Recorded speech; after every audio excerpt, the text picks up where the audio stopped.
Hola, ¿qué tal? ¿Cómo están? Mi nombre es Susan Castillo, soy socia del estudio Payer Recado y Pérez Abogados, colidero el área de fusiones y adquisiciones. En esta ocasión, por invitación de IUS 360, vamos a hablar del efecto de la norma de control de concentraciones en las operaciones de Money en Perú.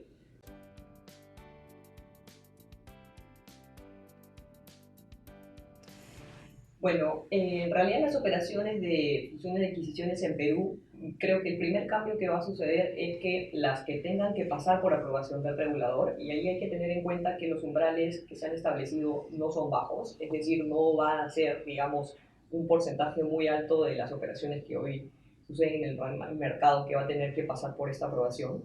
Pero bueno, en aquellas que sí tengan que pasar por aprobación, los procesos para poder completar la operación, es decir, para que se transfieran las acciones, probablemente van a durar mucho más de lo que duran hoy en día.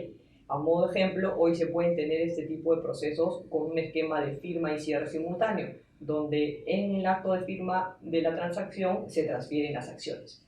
Sin embargo, si se requiere la aprobación del regulador, esto no va a ser posible y vamos a tener que migrar a un esquema de firma y cierre diferido, donde un día las partes se van a juntar a firmar la documentación y luego el comprador va a tener que ir a Indecopi a buscar su aprobación para la misma. Esto va a llevar a un cambio también un poco en el enfoque del vendedor hacia quién va a escoger como un potencial comprador, en aquellos procesos competidos evidentemente. Hoy en día, en realidad, uno de los factores más importantes, probablemente el más importante, es el precio o las condiciones del contrato de compraventa. En un escenario donde el vendedor va a tener la posibilidad de elegir entre un comprador que tiene que pasar por aprobación de Indecopi y otro que puede ofrecerle un precio menor, pero puede concretar la operación en un plazo más corto, es posible que en ese caso opte por este comprador con el cual pueda cerrar la operación en un plazo más corto, evidentemente ante precios similares, ¿no? Esto, por otro lado, va a llevar a que probablemente estos compradores que tengan la opción de cerrar la operación sin tener que ir al regulador sean compradores que no estén vinculados con el sector del vendedor, es decir, o competidores o jugadores del mismo mercado van a ser menos atractivos para un vendedor que quiere concretar la operación en un plazo. Asimismo, fondos de inversión, por ejemplo, pueden ser más atractivos porque son jugadores que no están involucrados en la, o que pueden no estar involucrados en la industria.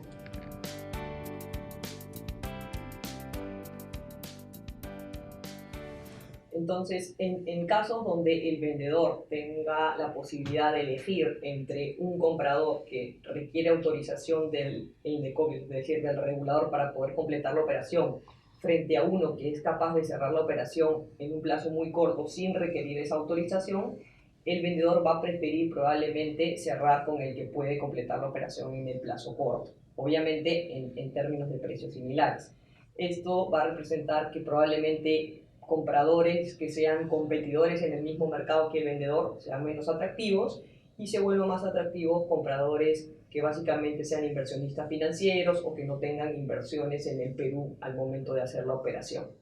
También vinculado al tema del enfoque en el análisis de la operación, consideramos que lo que va a cambiar es que si bien hoy por hoy las operaciones involucran únicamente la asesoría de abogados o asesores financieros, también contadores en etapa de due diligence probablemente, en un esquema donde la operación tenga que pasar por aprobación del regulador, es posible que ambas partes busquen también la asistencia de una firma consultora especializada en temas económicos. ¿Por qué? Porque las partes, a sabiendas de que la operación tiene que ser aprobada por el regulador, van a tener que verificar que los efectos de la misma no impacten de manera significativa al menos la libre competencia en el mercado. De esta forma, se tienen que asegurar que, aún obviamente no habiendo pasado por la aprobación del regulador, es factible que el regulador apruebe la operación y probablemente que la apruebe bajo términos estándares y sin que las partes tengan que sacrificar condiciones.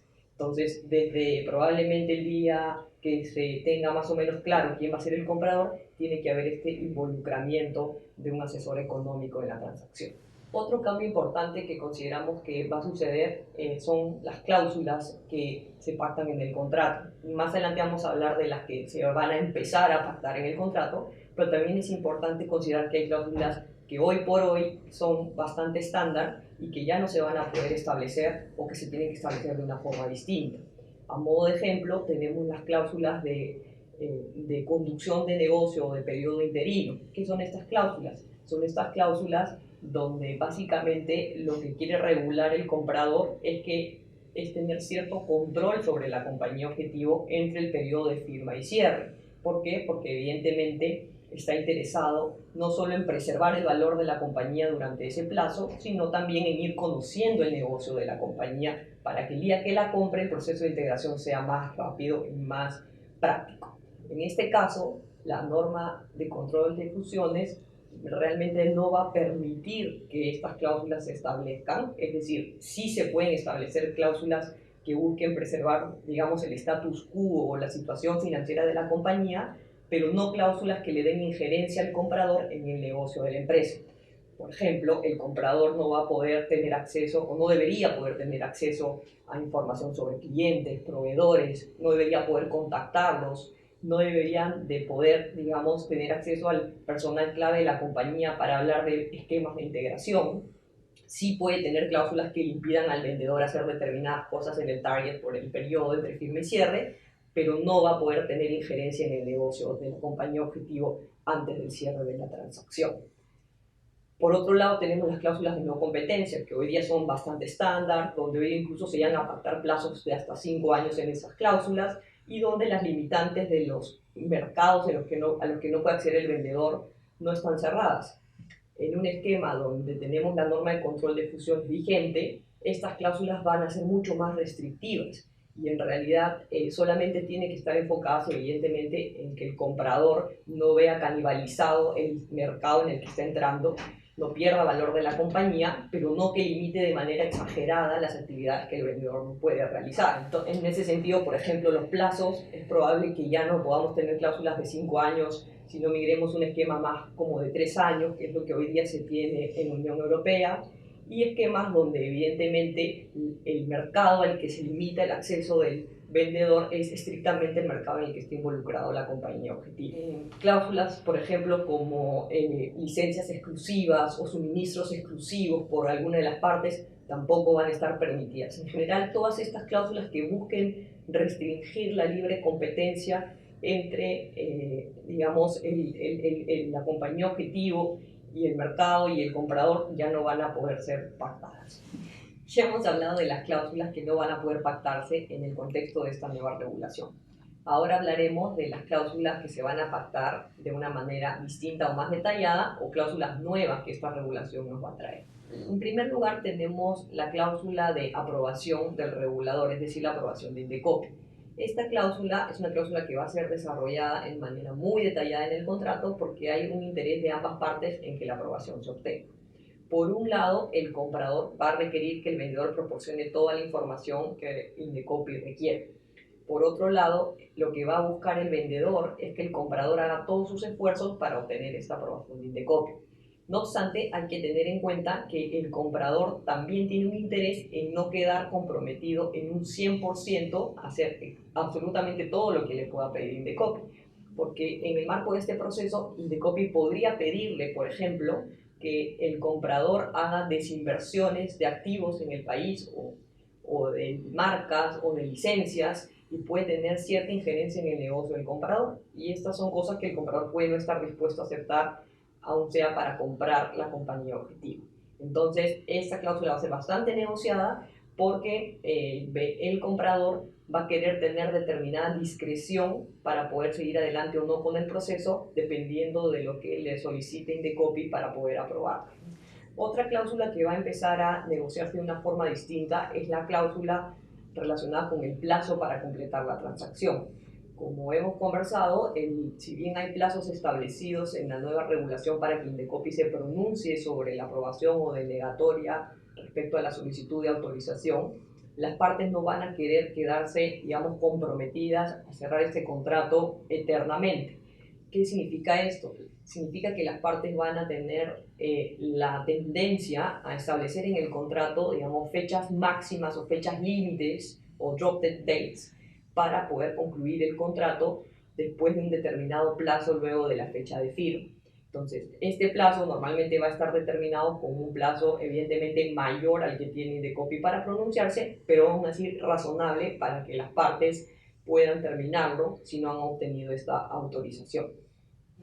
Otra cláusula que puede comenzar a establecerse es una cláusula vinculada con la obligación del vendedor de transferir las acciones. Evidentemente es claro que bajo el contrato de compraventa de acciones, el vendedor está obligado a vender las acciones una vez que se cumplan las condiciones precedentes.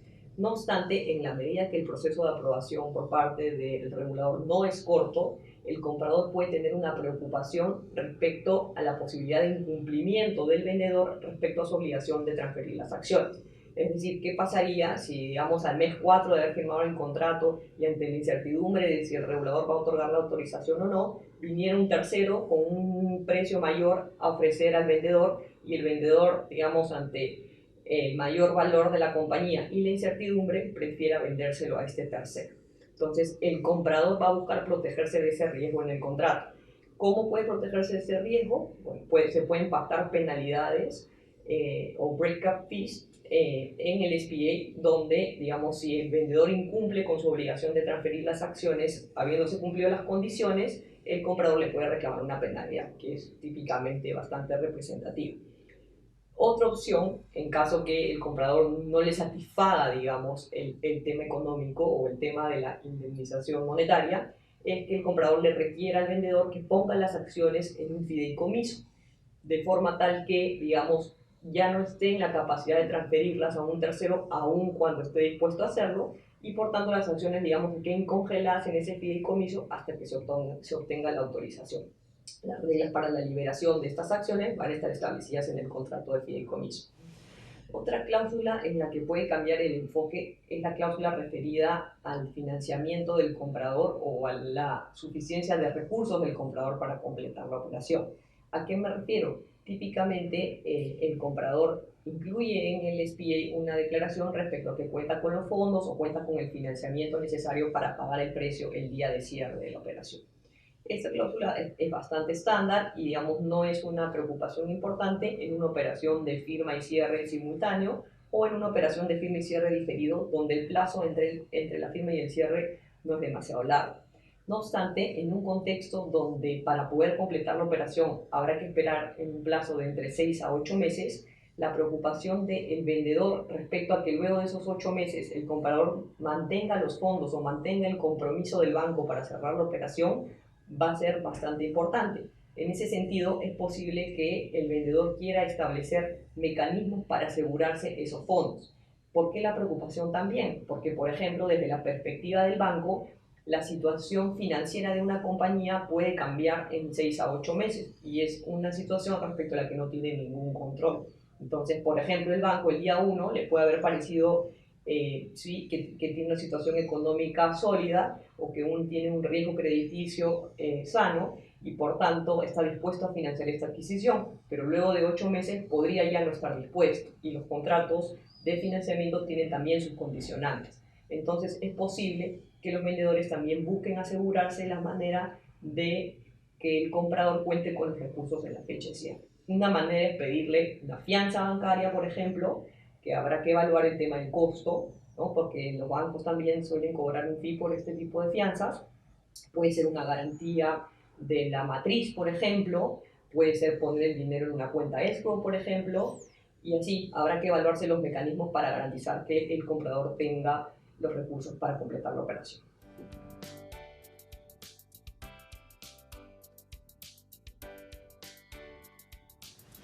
En mi opinión, no es negativo este cambio.